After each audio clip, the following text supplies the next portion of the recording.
This video will go over how to adjust the handle support spring and handle stop bolts on all Bobcat Sod cutters. First, inspect the 4 handle isolator mounts for sagging or distortion.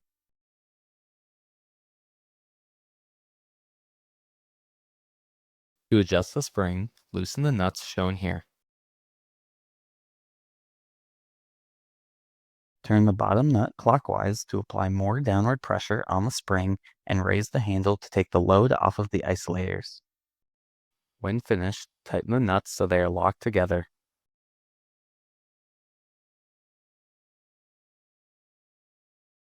To adjust the handle stop bolts, first loosen the 2 bolts here for the centering plates on each side of the machine.